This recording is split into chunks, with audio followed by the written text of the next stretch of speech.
Listen, is it really failure? I just asked you this question. Is it really failure when God is just clearing the ground for a stronger future? Could it be that your ruins are raw material for your resurrection?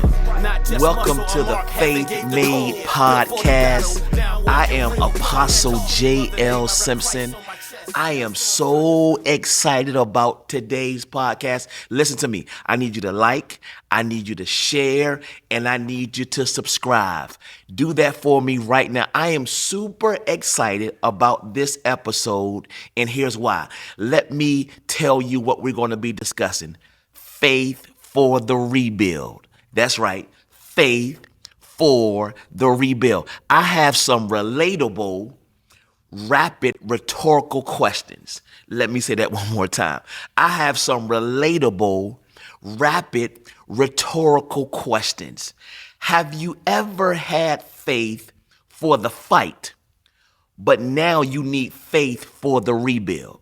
That's rhetorical. That's rhetorical. Question number two.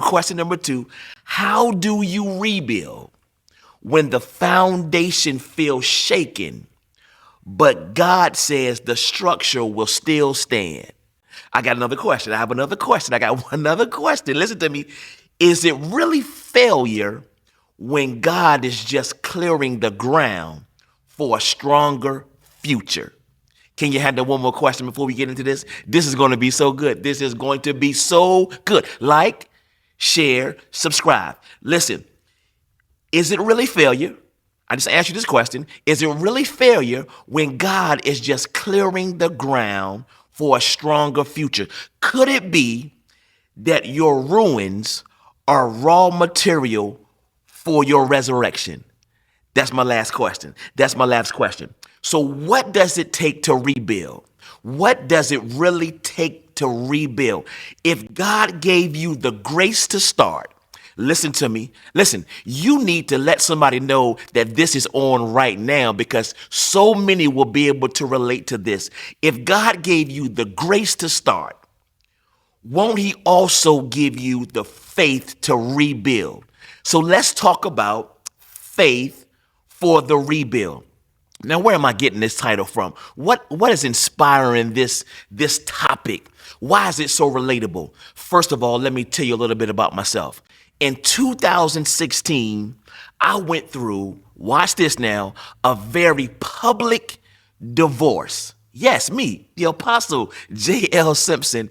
I went through a very public, challenging divorce. You know, with social media and all the media outlets, I was on TV every week preaching on WTVZ. People knew me. I was on the 700 Club, and I went through a very public divorce. And within that divorce, of course, I lost my marriage. I lost my connection with my kids at the time. I lost church buildings. I had a whole shopping center of church buildings, a barbershop, beauty salon, daycare, lost everything. But not only did I lose church buildings, I lost the people that God had given me to pastor. That probably hurt really, really bad for me. I lost the precious people that God had given me to pastor. And then most importantly, here's what I'll say, I lost my identity. So I'm not talking to you today on this episode as a novice, as somebody who's green. No, or out of somebody else's life. I can talk to you. I'm qualified. I got receipts now. I'm qualified to talk to you about faith for the rebuild. When life leaves you in ruins, faith is the force that empowers you to rebuild. So what's broken is not the end, it's the beginning of something even better. Now, here's what I want you to lean in and listen very, very closely.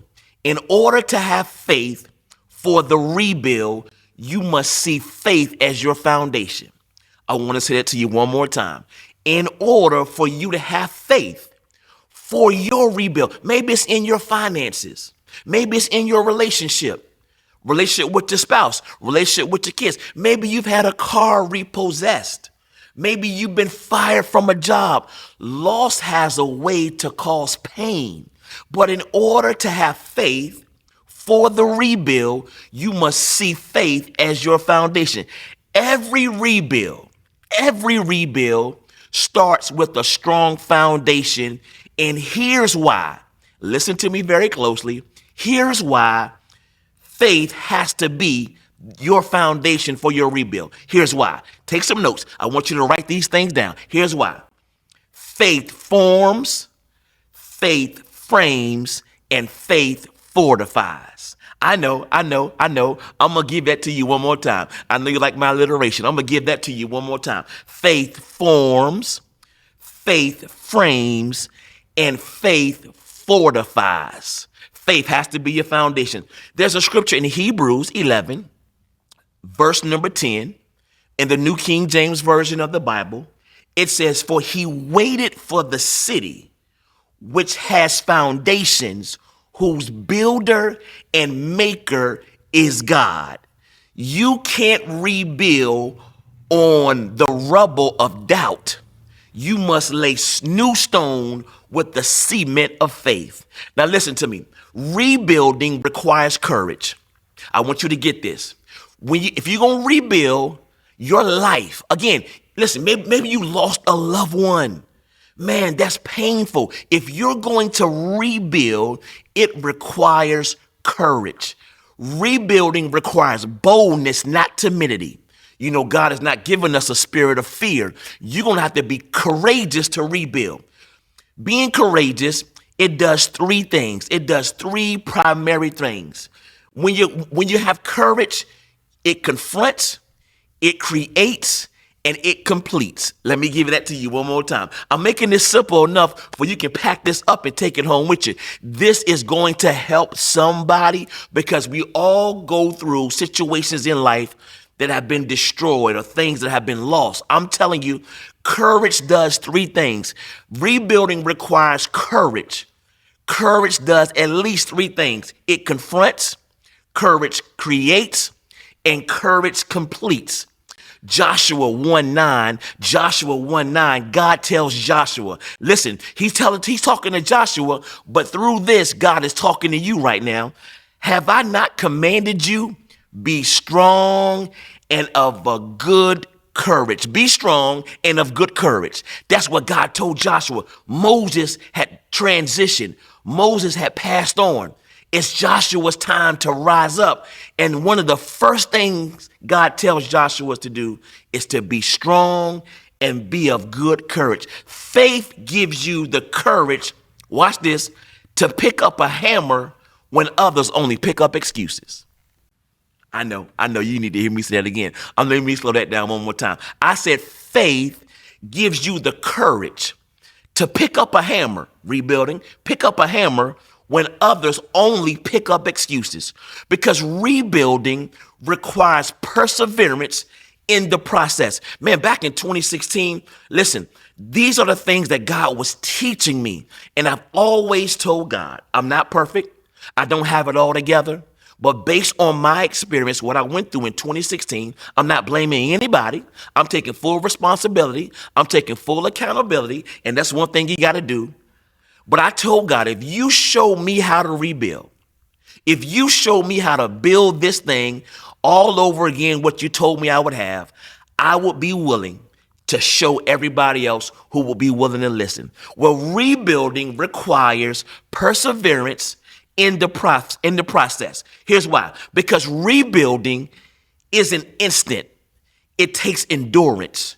Rebuilding listen, I wish I could tell you that I was able to bounce back right away. No, that's not my story. That's not my story. Yes, it's 2025 right now. I'm referring back to 2016, but I really did not begin to see the full manifestation or signs of the rebuild until 3 years later, until 2019. So from 2016, 2017, 2018, I was walking through a rebuilding process and I had to have perseverance. Rebuilding for what? I lost my marriage. I lost my relationship with my kids at the time. I lost church buildings. Listen, I didn't even tell you this. I was in 2 total loss car accidents. Get this now. June of 2016, I was hit blindsided. I'm driving an S550 Mercedes-Benz. I get hit blindsided. Airbags come out. I get ran into a pole. Total lost car. That's June of 2016. 7 to 8 months later, February 2017, I'm in the tunnel, the Hampton Bridge Road tunnel. I'm in the tunnel, sitting still in traffic. In the tunnel, I'm driving a Lexus. And another Lexus hits me going 60 miles per hour from the back. 2 total lost car accidents. I'm telling you this as us young people. You know what I said, us young people. I got receipts. God showed me how to rebuild. Okay, maybe you've been in 2 total lost car accidents. Maybe you've lost a loved one. Maybe you've lost finances. Maybe you lost time on your job based on the economy. Maybe you lost houses. I'm telling you, there is faith for your rebuild. Rebuilding isn't instant. It takes endurance. So that means there's a process. Are you ready for this? That means there is a process. The process is patience and then progress. So you have process, you have patience, and then you have progress. One more time. You have the process, you have patience, and then you have progress. Over in Nehemiah, I love Nehemiah because Nehemiah was rebuilding for God. Over in Nehemiah chapter 4, verse number 6, it says this: so we built the wall, and the entire wall was joined together up to half its height, for the people had a mind to work. For the people had a mind to work. What were they doing? They were rebuilding the wall. So faith doesn't just start the rebuild, it sustains it until it's finished. One more time, you got to get this, because you got to have a mind. You got to have a mind to work, the scripture says. Well, you got to have a mind to rebuild. You got to get up from where you are. I know you think you are in the pits of despair. You could be going through depression right now based on what has happened in your life, but you got to have a mind, because as a man thinketh in his heart, that's that soul arena, mind, will, emotions. As a man thinketh, so is he. You got to get up. Listen, I'm encouraging you right now. If you know somebody who needs to hear what I'm saying right now, you know, it's one thing to read something out of a book, but it's another thing to have a real life example. And I thank God that I'm able to share this with you because I know this works. So faith doesn't just start the rebuild, it sustains it until it's finished. You have to know, watch this now, that resistance is a part of you rebuilding. You have to know. I wish everybody had pom-poms and was cheering me on at the time. No, I experienced some real resistance. Now, people are not really our problem.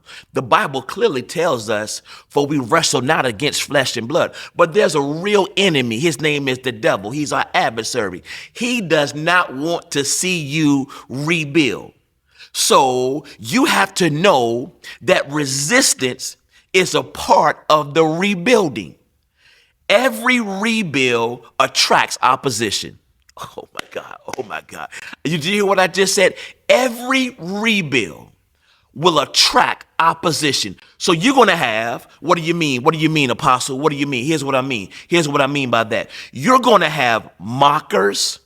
You're going to have mountains. And then you get the momentum. I need to say that one more time. I need to start all over for that. Every rebuild will attract opposition. You're going to have mockers. You're going to have mountains. And then you're going to get momentum. Back to Nehemiah. Nehemiah 4:13. Look at some of these mockers. He's building. He's rebuilding. Nehemiah's building. He's rebuilding. And look at what it says in Nehemiah 4 and verse number 3. Nehemiah 4 and verse 3. Whatever they build, even if a fox goes up on it, he will break down their stone wall. In other words, they were mocking Nehemiah. They were mocking Nehemiah's attempt to build and to rebuild. They said, even if a fox gets on this thing, the wall gonna collapse. But listen to this. Faith refuses to bow to the mockery of men when God has given the mandate to build. I need to repeat that because I want you to write this in your journal. I want you to put this up somewhere so you can see this. Faith refuses to bow down to the mockery of men when God has given you the mandate to build.